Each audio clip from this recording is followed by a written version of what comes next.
Selamat pagi untuk seluruh pendengar setiap podcast PIPS Perbanas Institute. Saya Aris Priyatno dan hari ini saya ditemani dua rekan kandidat doktor manajemen berkelanjutan yang luar biasa. Ada Mas Panca Hadi Suryatno yang pengalamannya di Bank Indonesia dan Otoritas Jasa Keuangan, khususnya pengawasan bank, pasti akan sangat mencerahkan. Dan ada juga Mas Iswandi, seorang ahli di bidang auditing dan manajemen risiko perbankan. Selamat datang Mas Panca dan Mas Iswandi. Selamat pagi Mas Aris, Pak Iswandis. Selamat datang kembali. Senang bisa ngobrol lagi. Selamat pagi, selamat datang kembali Mas Aris, Mas Panca. Apa kabar ya?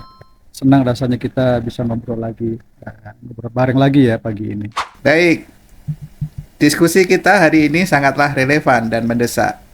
Topiknya adalah konsep Know Your Customer, biasa disingkat dengan KYC di era digital dan Artificial Intelligence, dari sudut pandang anti pencucian uang, regulasi, dan manajemen risiko. Rekan-rekan, kalau kita ingat dulu, KYC itu wajib tatap muka. Nasabah harus datang, bawa KTP fisik, dicek petugas. Sekarang, revolusi digital dan AI mengubah total protokol itu. Lembaga keuangan tidak perlu lagi bertemu fisik dengan nasabahnya. Protokol verifikasi bisa digantikan oleh mesin dan teknologi yang kita sebut eKYC atau Digital KYC. Perubahan fundamental ini tentu saja membawa implikasi serius. Bagi saya yang lama di Pusat Pelaporan dan Analisis Transaksi Keuangan, ini langsung memunculkan pertanyaan. Apakah risiko pencucian uang meningkat? Bagi Mas Panca, bagaimana OJK menyikapi regulasi yang harus seimbang dengan inovasi? Dan bagi Mas Iswandi, bagaimana bank mengelola risiko barunya? Kita akan bedah topik ini berdasarkan kajian literatur komprehensif yang baru saja kita susun bersama untuk tugas ujian tengah semester. Jadi inti dari pergeseran ini adalah mencapai manajemen berkelanjutan. Kita ingin efisiensi, inovasi, dan inklusi keuangan, tetapi tidak boleh mengorbankan integritas sistem dan perlindungan konsumen. Mari kita mulai dari perspektif regulasi terlebih dahulu. Mas Panca, Anda punya pengalaman langsung di regulator. Otoritas Jasa Keuangan telah merespon pergeseran ini. Salah satunya dengan POJK nomor 8 tahun 2023 yang mengatur verifikasi elektronik. Pertanyaan kuncinya, apakah regulasi kita sudah cukup adaptif untuk mengimbangi kecepatan inovasi digital dan AI ini? Silakan Mas Panca. Terima kasih Mas Aris. Pertanyaannya sangat krusial gitu ya. Mungkin saya akan sedikit menjelaskan ya bahwa di POJK 8 ya, nomor 8 tahun 2023 ya, ini kan tentang penerapan program anti pencucian uang, pencegahan pendanaan terorisme, dan pencegahan pendanaan proliferasi senjata pemusnah massal di sektor jasa keuangan. Nah, POJK ini kalau menurut saya sih jauh lebih adaptif dibanding regulasi sebelumnya ya. Namun belum sepenuhnya tentunya memadai kalau itu dikaitkan dengan kecepatan inovasi digital dan AI. Ya, jadi secara umum ini sudah adaptif, namun belum sepenuhnya memadai untuk mengimbangi seluruh kecepatan inovasi digital dan AI.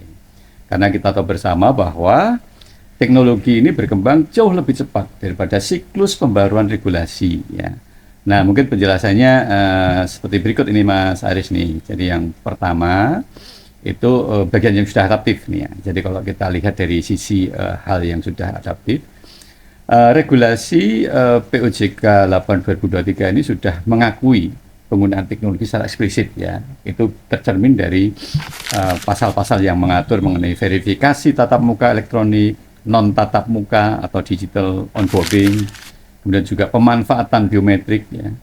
Kemudian 2-3 faktor autentikasi, ya, juga ada kewajiban untuk akses Dukcapil, ada kerjasama vendor eKYC, juga ada mitigasi risiko penggunaan teknologi baru. Nah, ini merupakan lompatan besar nih kalau dibanding dengan POJK sebelumnya ya. POJK sebelumnya itu nomor 12 tahun 2017 ya, dan nomor 23 tahun 2019 ya. Yang kedua, regulasi juga menerapkan prinsip teknologi netral. Ya, jadi POJK tidak menyebutkan jenis teknologi tertentu, misalnya AI facial recognition atau machine learning atau deepfake detection, ya, melainkan beri ruang fleksibilitas. Ya. Jadi pelaku jasa keuangan atau PJK ini bebas menggunakan teknologi apapun, asalkan resikonya dimitigasi. Ya. Kemudian juga regulasi berbasis pada prinsip atau principle based. Ya. Jadi kalau sebelumnya lebih ke rule based, sekarang lebih ke principle based. Nah, ini tentunya akan membuat PJK lebih adaptable ya, meskipun teknologi itu berubah cepat. Yang ketiga, regulasi memberi ruang inovasi dengan kewajiban risk assessment. Ya, jadi setiap produk teknologi baru itu wajib dilakukan assessment, gitu ya, baik itu new product risk assessment, technology risk assessment, maupun mitigasi risiko before go live. Nah, ini selaras dengan standar FATF dan praktek global. Ya. Nah, yang keempat, regulasi juga mengakomodasi fenomena bank digital dan fintech. Jadi dalam POJK itu POJK ini membentengi area yang dipandang paling rawan di digital fraud. Ya. Jadi seperti synthetic identity, kemudian juga ada account takeover, deepfake video onboarding, ada mobile based verification, juga vendor eKYC. Nah, ini menempatkan Indonesia dalam kategori regulatory maturity yang meningkat. Nah, namun seperti tadi ditanyakan oleh Mas Aris, memang masih ada area yang belum sepenuhnya mengimbangi kecepatan teknologi. Ya. Jadi meskipun adaptif, namun POJK 8 2003 ini memang belum sepenuhnya ya 100% mengikuti kecepatan perkembangan AI dan teknologi. Ya. Karena regulasi belum secara spesifik mengatur resiko AI generatif. Ya. Nah, ini contoh risiko yang belum diatur secara eksplisit itu terkait dengan deepfake voice, deepfake video spoofing, ada AI based identity fraud, ada AI generated synthetic document, juga ada automated laundering bots. Ya. Nah, misalnya regulasi mewajibkan liveness detection, tetapi tidak menetapkan standar teknis minimum untuk menghadapi deepfake AI yang kini sangat realistis. Ini menjadi gap yang harus diisi oleh kebijakan internal PJK. Artinya pelaku jasa keuangan atau PJK ini mereka harus bisa mengisi dengan kebijakan internal untuk mengantisipasi itu. Ya.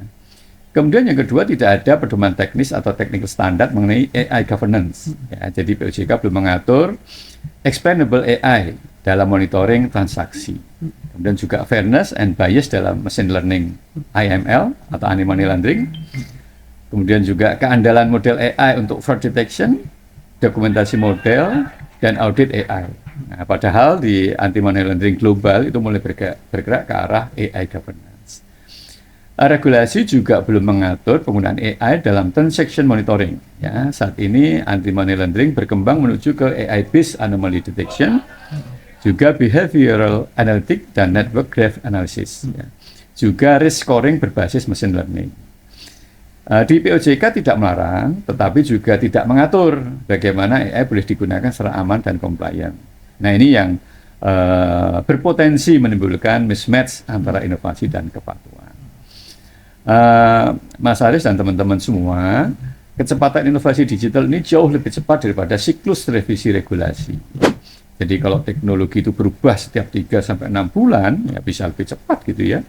Sedangkan revisi POJK itu biasanya butuh 5-7 tahun ya. Jadi memang cukup lama ini karena proses penyusunan itu kan harus didahului dengan penelitian sampai kemudian itu harus didiskusikan dengan industri sampai kemudian diputuskan menjadi POJK itu memang perlu waktu yang tidak sebentar. Sehingga regulasi memang sulit mengejar perubahan teknologi seperti digital ID 3.0, blockchain based identity, programmable money, embedded finance, cross-border API ecosystem. Nah, itu yang kecepatan inovasi tadi yang tidak bisa diimbangi dengan regulasi. Kemudian juga resiko data privasi dan cyber security ini memang belum dibahas secara detail. Jadi di POJK 8 2023 itu memuat kewajiban perlindungan data, namun belum mengatur enkripsi minimum, data residensi, juga third party cyber security risk, juga secure cloud infrastructure, juga log audit AI. Ini masih diserahkan atau ini diatur di dalam POJK teknologi informasi dan juga di Undang-Undang Perlindungan Data Pribadi. Ya, jadi belum terintegrasi secara penuh. Jadi secara umum ya, mungkin kalau bisa kami simpulkan secara strategis ya, POJK 8 2023 ini sudah adaptif, namun adaptifnya masih bersifat prinsip, ya, jadi bukan teknis, jadi masih principle based. Kemudian regulasi memberikan ruang inovasi, tetapi tidak menetapkan standar detail untuk teknologi AI Advanced Fraud Prevention. Kita juga menyadari bahwa regulasi masih tertinggal dari kecepatan inovasi digital dan AI. Karena AI berkembang jauh lebih cepat dari siklus regulasi. Nah, untuk itu, pelaku jasa keuangan atau PJK membutuhkan kebijakan internal anti money laundering yang lebih ketat. Kemudian juga melakukan continuous risk assessment, juga perlu adanya teknologi anti deepfake dan biometrik modern, dan model monitoring berbasis machine learning yang dapat diaudit. Ya. Pimpinan PJK, pelaku jasa keuangan, itu harus memastikan adanya AI readiness dan digital anti money laundering governance. Ya. Ya, jadi ini bukan hanya compliant terhadap PJK, tetapi bersifat proaktif untuk melampaui regulasi. Nah, ini sekedar pemikiran kami, perlu ada rekomendasi nih untuk tingkat direksi dan komisaris agar mereka mengembangkan internal standar yang lebih ketat dari POJK. Ya, seperti AI fraud detection, model governance, biometrik lanjutan. Kemudian yang kedua, mengadopsi teknologi anti money laundering yang berbasis AI, ya, seperti graph analytic, behavioral analytic, anomaly detection, ya. Kemudian yang ketiga, menerapkan AI governance framework untuk mengelola penggunaan AI dalam eKYC dan monitoring. Kemudian berikutnya adalah mengintegrasikan POJK 8 2023 dengan Undang-Undang Perlindungan Data Pribadi dan Standar Keamanan Internasional. Berikutnya adalah meningkatkan kontrol terhadap vendor eKYC dan pihak ketiga melalui audit teknologi dan uji penetrasi, dan menyusun digital anti money laundering strategi, ya, misalnya dalam 5 tahun ke depan gitu ya, agar pelaku jasa keuangan ini berada di depan inovasi, jadi bukan sekedar mengikuti regulasi. Ya. Nah, mungkin itu jawaban sementara ini, Mas Aris. Terima kasih. Baik, terima kasih, memang betul sekali. Nah, kalau kita bicara AI, ada isu bias algoritmik dan masalah kotak hitam atau black box, di mana keputusan AI sulit diinterpretasikan. Mas Panca, bagaimana regulator harus menangani risiko AI ini? Apalagi katanya regulasi AI di Indonesia masih dalam tahap awal. Silakan. Ya, terima kasih Mas Aris. Jadi ini merupakan area kesenjangan penelitian yang perlu kita temukan ya, karena regulasi AI masih di tahap awal. Jadi kita butuh kerangka hukum yang lebih eksplisit untuk isu-isu tersebut ya. Ya, jadi isu-isu yang terkait dengan privasi data, terutama data biometrik yang sensitif, bias algoritmik yang bisa menyebabkan diskriminasi, dan tentunya akuntabilitas model kotak hitam. Dari perspektif manajer berkelanjutan, institusi harus proaktif berdialog dengan regulator dan berinvestasi pada tim kepatuhan yang mengerti AI. Nah, ini tujuannya adalah untuk membangun ekosistem yang mendorong inovasi yang bertanggung jawab. Ya, artinya kepatuhan tidak boleh menjadi hambatan atau bottleneck, ya, tetapi harus menjadi pendorong inovasi yang berkelanjutan. Menarik, Mas Panca. Jadi kunci regulasi berkelanjutan adalah kerangka kerja yang agile dan eksplisit untuk mengatasi risiko baru seperti bias algoritmik ini. Mas Panca, kalau kita bicara soal kekuatan hukum, apakah verifikasi biometrik ini setara dengan tatap muka? Iya Mas Aris, jadi kalau kita mengacu ke POJK 823 ya, verifikasi biometrik yang memenuhi ketentuan POJK 8 2023 ini dianggap memiliki kekuatan hukum yang setara dengan tatap muka langsung ya. Asalkan seluruh persyaratan teknis, keamanan, dan autentikasi ya, 2-3 faktor itu terpenuhi, dan sistem mampu memastikan identitas nasabah secara andal akurat, dan tidak dapat dimanipulasi. Ya. Namun yang disamakan dalam hal ini adalah validitas verifikasinya, bukan resikonya. Regulator tetap mengakui bahwa resiko non tatap muka itu lebih tinggi, ya. Sehingga pelaku jasa keuangan wajib menerapkan kontrol tambahan. Nah ini kalau bisa kami jelaskan lebih lanjut ya. Di POJK 8 2023 ini mengakui ada 3 metode verifikasi ya yang sah gitu ya. Jadi secara di POJK itu di pasal 21 kalau pastinya gitu ya. Secara eksplisit menyatakan bahwa verifikasi identitas itu dapat dilakukan melalui 1 tatap muka langsung, 2 tatap muka elektronik atau video call real time, dan non tatap muka dengan teknologi. Jadi dengan biometrik tadi plus akses Dukcapil plus multifaktor authentication. Ketiga metode ini seluruhnya diakui OJK sebagai sah untuk proses Know Your Customer, ya, KYC, atau CDD, ya, Customer Due Diligence. Sehingga secara prinsip, ketiganya memiliki validitas hukum yang sama dalam konteks pemenuhan kewajiban KYC. Mengapa bisa setara? Karena OJK menggunakan prinsip teknologi netral. Jadi regulator tidak membedakan legal force antara tatap muka fisik dan tatap muka digital. Yang terpenting adalah identitas diverifikasi secara andal atau reliable, data bersumber dari sistem otoritatif atau Dukcapil, adanya proteksi keamanan, terdapat audit trail, resiko teknologi dimitigasi. Ya. Dengan kata lain, selama memenuhi standar OJK, verifikasi biometrik sama dengan verifikasi tatap muka secara hukum. Ya. Nah, namun resikonya berbeda nih, sehingga kontrol tambahan wajib diterapkan. Ya. Jadi walaupun secara legal dianggap setara, OJK mengakui bahwa resiko impersonation atau non face to face itu lebih tinggi daripada tatap muka fisik. Karena itu POJK mensyaratkan proteksi tambahan seperti multifaktor authentication, ya 2-3 faktor, ya itu terkait dengan biometrik.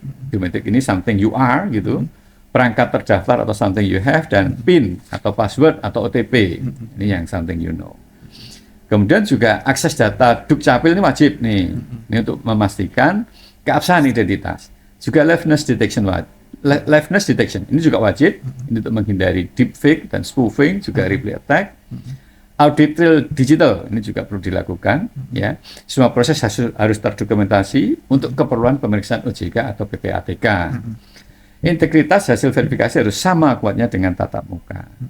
Nah, kalau kita lihat di pengaturan internasional, ya di FATF Digital ID 2020 Guidance, ya POJK 8 2023 ini sudah sejalan ya dengan pedoman FATF yang menyatakan bahwa sistem ID digital yang memenuhi tingkat jaminan untuk pemeriksaan dan autentikasi identitas itu dianggap setara dengan verifikasi tatap muka. Dengan kata lain, biometrik dan e-KYC yang mematuhi standar FATF dianggap memiliki kedudukan hukum yang sama dengan tatap muka. Nah, Indonesia mengikuti prinsip ini. Nah, jadi kalau melihat pandangan regulator Indonesia, OJK mengakui verifikasi biometrik sebagai bagian dari CDD yang sah, tidak mensyaratkan tatap muka fisik sebagai satu-satunya metode yang sah. Kalau Dukcapil itu memberikan akses data biometrik face matching sebagai sumber verifikasi resmi. Nah, kalau PPATK menerima LTKM atau laporan transaksi keuangan pendidikan dan laporan transaksi keuangan tunai yang proses CDD-nya menggunakan e-KYC. Artinya verifikasi biometrik diakui lintas regulator sebagai legal valid. Nah, tetapi ada pengecualian nih, Mas Aris nih, sedikit tambahan yang harus diperhatikan. Ada beberapa kondisi di mana PJK, pelaku jasa keuangan tadi, disarankan lebih berhati-hati dan mungkin melakukan verifikasi tambahan. Itu yang pertama untuk nasabah yang high risk. Yang kedua untuk politically exposed person.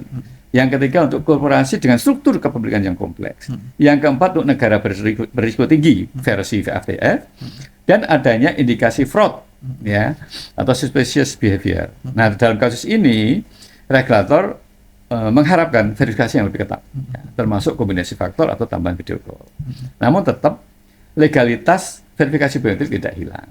Nah, kesimpulannya verifikasi biometrik dalam POJK memiliki kekuatan hukum yang sama dengan tatap muka langsung, karena OJK mengadopsi prinsip teknologi netral dan mengikuti standar FATF untuk digital identity.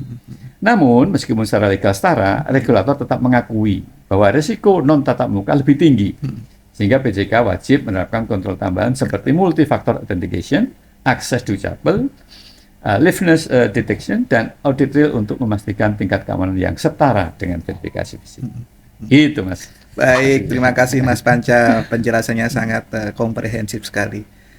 Nah, teman-teman, sekarang beralih ke ranah saya, anti pencucian uang atau APU. Dari kacamata saya yang di Financial Intelligence Unit, IKWC dari AI ini adalah pedang bermata dua.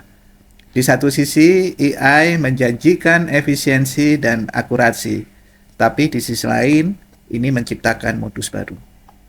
Mas Iswandi dan Mas Panca, kita sepakat bahwa AI melalui machine learning dan natural language processing dapat menganalisis data besar untuk deteksi penipuan, bahkan mengurangi false positif.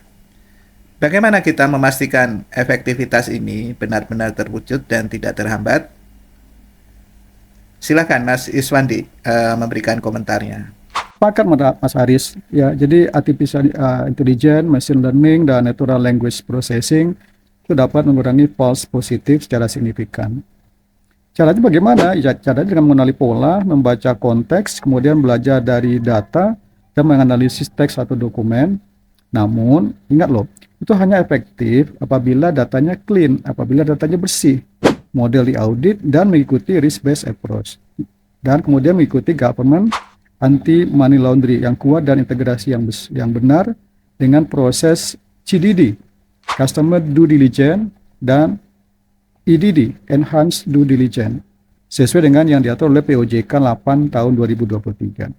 Nah, dari sisi implementasi, efektivitas sistem anti pencucian uang berbasis AI ini sangat bergantung pada kualitas data dan integrasi sistem. Nah, data yang tidak akurat atau tidak lengkap tentu akan mengurangi akurasi deteksi ini. Nah, Mas Aris, ini adalah risiko operasional. Terima kasih. Kalau dari Mas Panca sendiri, apa pendapatnya? Terima kasih Mas Aris. Saya prinsip setuju Mas Aris ya, karena regulasi kita juga menyoroti pentingnya alat analisis canggih seperti ML ini untuk pengelompokan calon nasabah berdasarkan tingkat resiko. Ya, tadi saya di awal juga menyampaikan ada KYC, ada CDD gitu ya. Dan adaptive AI ini sangat vital untuk mendeteksi anti money laundering secara real time. Baik. Nah, ini yang penting. Kesenjangan penelitian signifikan yang kita temukan adalah kurangnya studi komparatif longitudinal tingkat penipuan.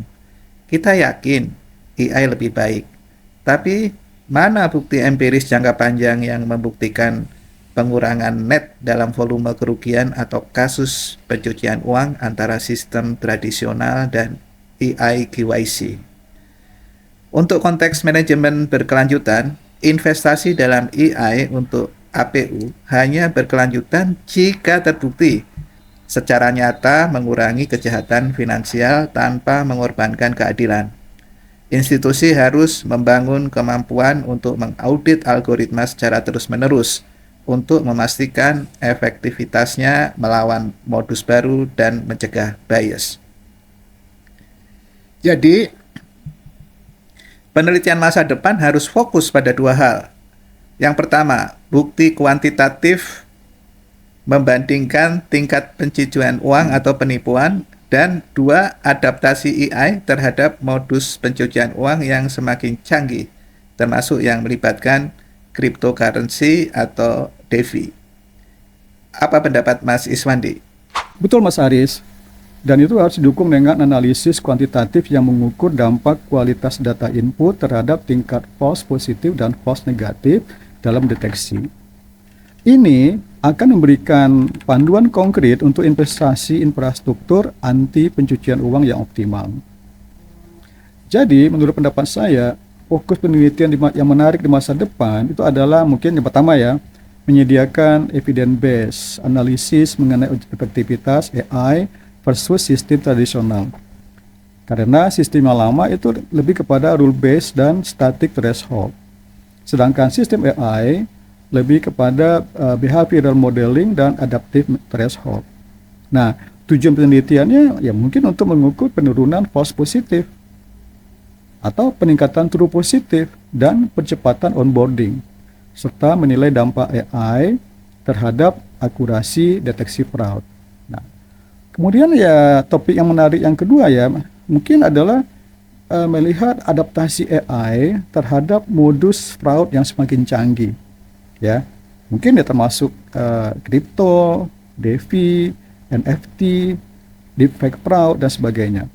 Sehingga AI harus memiliki adaptive intelligence. Yang topiknya mungkin AI untuk mendeteksi aliran dana kripto dan DeFi atau deteksi synthetic identity atau deepfake KYC atau adaptive fraud detection. Jadi ya AI itu harus belajar juga tuh pola layering yang baru, scam berbasis social engineering dan sebagainya. Baik, terima kasih Mas Iswandi. Kita berlanjut ke ahli manajemen risiko, Mas Iswandi. EKYC menjanjikan efisiensi dan potensi pengurangan biaya.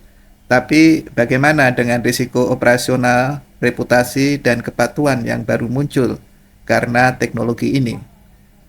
Apa menurut Mas Iswandi tantangan manajemen risiko yang paling mendesak? Silakan Mas Iswandi. Benar Mas Aris, jadi EKYC menjanjikan efisiensi, namun ada risiko. Di antara lain risiko operasional. Contohnya apa? Kegagalan sistem, downtime, kesalahan verifikasi biometrik, pemalsuan dokumen elektronik, penurunan akurasi karena perubahan perilaku nasabah. Tapi juga ada risiko lain loh, Mas Aris, ada risiko reputasi. Contohnya apa? Contohnya false positif atau false negatif yang tidak terkelola sehingga nasabah yang sah itu malah diblokir. Atau transaksi yang legitimate malah ditolak gitu. Nah, itu tentu sangat mempengaruhi reputasi bank. Selain itu ada kebocoran data, potensi kebocoran data atau fraud melalui KYC sehingga bank kehilangan kepercayaan publik atau ada risiko di reputasi bank. Nah, ada juga risiko kepatuhan. Contohnya apa? Contohnya ketidakselarasan dengan regulasi OJK atau dengan regulasi PPATK atau proses KYC yang tidak sesuai standar OJK sehingga bank mendapatkan sanksi administratif atau denda. Nah, selain itu AI tidak boleh tuh menggantikan verifikasi sesuai POJK 8 tahun 2023. Audit trail digital lengkap maupun cross border compliance itu adalah potensi risiko kepatuhan yang mungkin timbul. Nah, kalau kita bicara tantangan, apa sih tantangan yang paling mendesak saat ini? Nah, yang paling mendesak menurut pendapat saya, tantangan yang paling mendesak saat ini adalah menyeimbangkan 3 pilar atau 3 pilar segitiga trade-off EKYC. Pilar pertama, keamanan atau cyber security seperti pelindungan data, kepatuhan AML atau counter teroris financing, pencegahan fraud. Pilar yang kedua, pengalaman pengguna atau user experience seperti onboarding yang cepat, mudah gitu kan. Pilar yang ketiga, biaya. Nah, mestinya efisien ya atau efisiensi operasional. Mas Haris, saya menemukan ada beberapa kasus ya. Contoh, kasus yang pertama yang global, ISBC, Bank Abang ISBC. Itu dari pengalaman ISBC dengan menurunkan false positif anti money laundry 20%, itu efisiensi biaya. Ya, efisiensi biaya di sisi compliance. Kemudian kasus yang kedua atau contoh yang kedua, Danske Bank. Ini adalah bank yang ada di Denmark. Itu akurasi deteksi fraudnya naik lebih dari 50%. Artinya apa? Keamanan lebih kuat, security-nya lebih baik. Nah, kalau bank domestik bagaimana? Kita ambil contoh nih bank domestik nih, Bank Mandiri misalnya. Dari data Bank Mandiri, onboarding nasabah itu 30% lebih cepat. Nah, artinya apa? Ketika user experience meningkat. Dengan demikian biaya operasional akan turun gitu. Nah, jadi pergeseran ke digital memang efisien, tetapi potensi memperkenalkan risiko operasional yang baru yang tadi kita contohkan di atas, ya, seperti kendala karena kesalahpahaman pengguna dan ekspektasi yang tidak selaras dengan teknologi. Menarik. Jadi risiko bukan hanya tentang sistemnya ya, tapi juga interaksi dengan manusianya. Lalu bagaimana dengan risiko spesifik AI seperti bias algoritmik yang sudah kita singgung tadi? Apa pendapat Mas Iswandi? Jadi Mas Aris, risiko AI itu multidimensi karena dampaknya tidak hanya terbatas pada satu aspek saja, misalkan aspek operasional, tetapi menyebar kepada berbagai dimensi. Kalau tadi disinggung mengenai bias algoritmik, saya sependapat sebetulnya.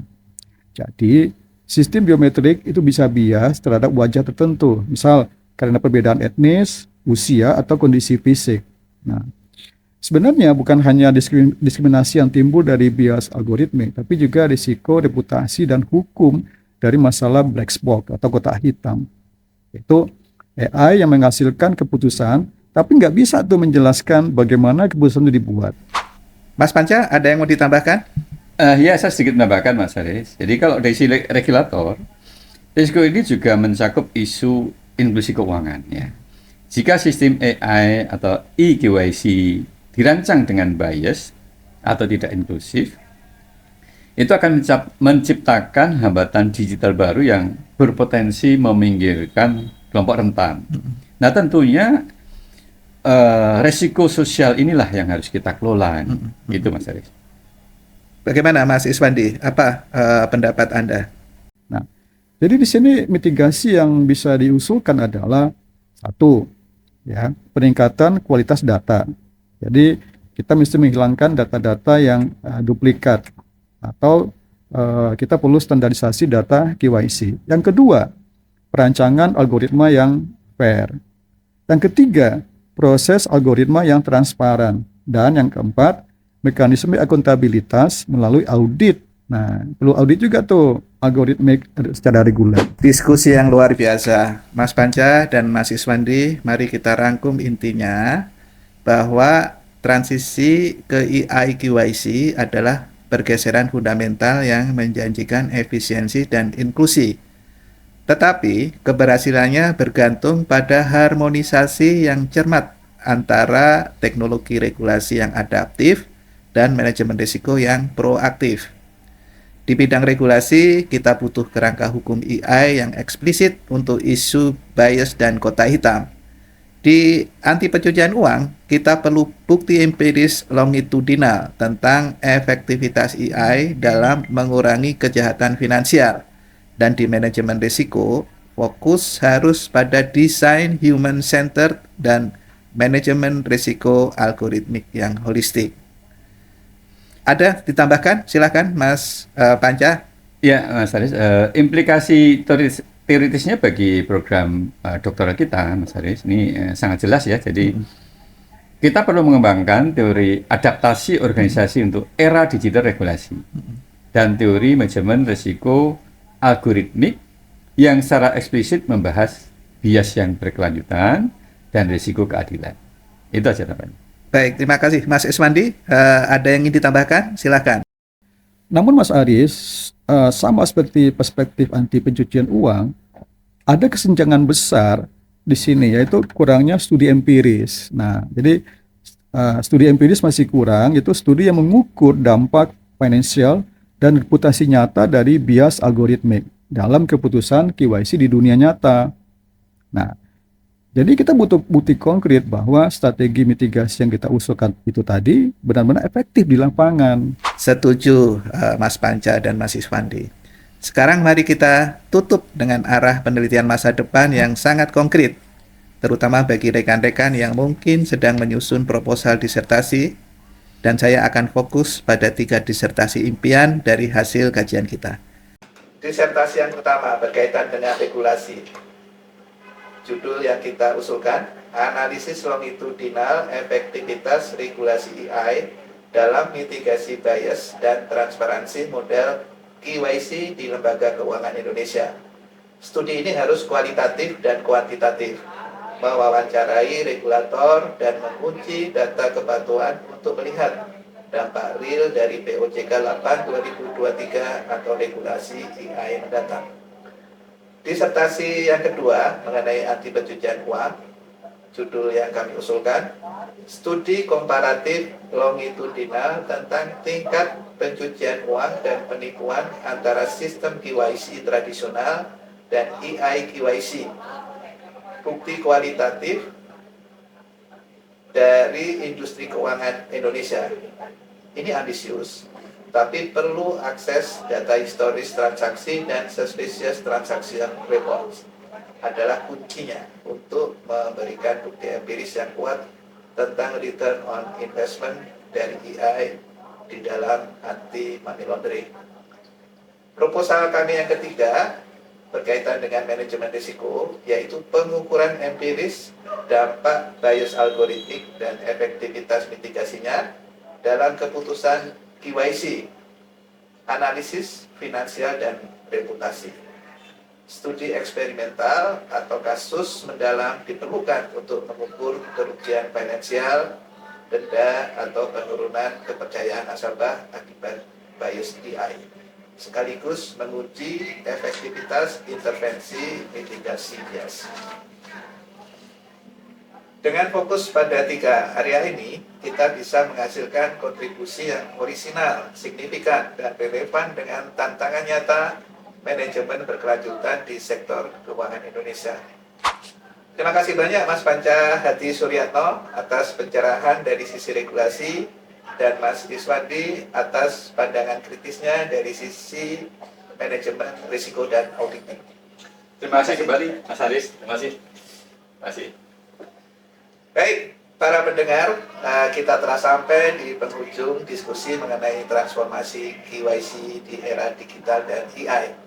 Ingat, inovasi harus didampingi dengan tanggung jawab, dan itu adalah esensi dari manajemen berkelanjutan.